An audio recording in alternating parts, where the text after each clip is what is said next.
সরষাক বাজার ইতিহাস ঐতিহ্য নিয়ে গঠিত বিশাল একটি বাজার। সরষাক বাজার ও এর আশপাশ থেকে কারা কারা আমার ভিডিও দেখেন অবশ্যই কমেন্টস করে জানাবেন। সুপ্রিয় দর্শক মণ্ডলী, আসসালামু আলাইকুম। আজকে আমি আপনাদেরকে নিয়ে আসলাম আমাদের চাঁদপুর জেলার শাহরাস্তি উপজেলার অত্যন্ত জনপ্রিয় একটি বাজার, সরষাক বাজার।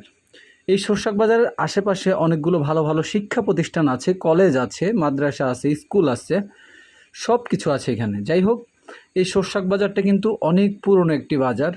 কত পুরনো আমি সঠিক জানি না। আপনারা যারা জানেন এই বাজারের বয়স কত বছর, আপনারা কিন্তু অবশ্যই আমাকে কমেন্টস করে একটু জানানোর চেষ্টা করবেন। আমাদের শাহরাস্তি উপজেলায় যদি 10টি ঐতিহাসিক বাজার থেকে থাকে, তার মধ্যে অন্যতম একটি হচ্ছে আমাদের এই সরষাক বাজার।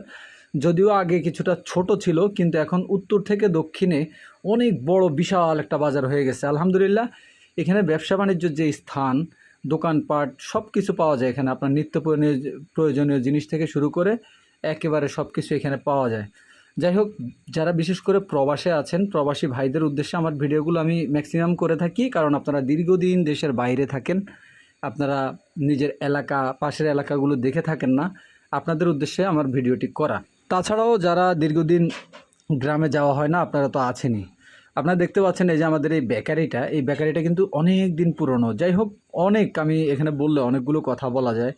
সবশেষ আমি কিছু কথা বলতে চাই, সেটা হচ্ছে আমার ভিডিও আপনাদের কাছে কেমন লাগে অবশ্যই কিন্তু আমাকে জানানোর চেষ্টা করবেন। আর আমি চেষ্টা করছি আমাদের চাঁদপুর জেলা, শাহরাস্তি উপজেলা সহ সারা বাংলাদেশের ঐতিহ্যবাহী জায়গাগুলো আপনাদের সামনে তুলে ধরার জন্য। এই পাশে একটা পুকুর ছিল, পুকুরটা এখন মোটামুটি পরিত্যক্ত হয়ে গেছে। মসজিদের অজু করতে আগে এখানে আমাদের ওই যে মমিন ভাইয়ের কম্পিউটার দোকানটা আছে, মমিন ভাইও কিন্তু একজন কন্টেন্ট ক্রিয়েটর, ওনার জন্য দোয়া রইল।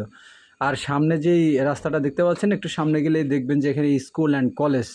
আরেকটা কথা আপনাদেরকে বলে রাখি, এখন তো আমাদের এলাকায় অনেক বেশি কন্টেন্ট ক্রিয়েটর। সবার উদ্দেশ্যে কিছু কথা বলতে চাই যে আপনারা যেই ভিডিও তৈরি করেন না কেন, একটু সামাজিক ভিডিও তৈরি করার চেষ্টা করবেন, একটু গঠনমূলক ভিডিও চেষ্টা করবেন তৈরি করার, যাতে মানুষ দেখে আনন্দ পায় এবং এটা থেকে কিছু শিখতে পারে। যা তা ভিডিও আশা করি আপনারা করবেন না। সবাই ভালো থাকবেন। আসসালামু আলাইকুম।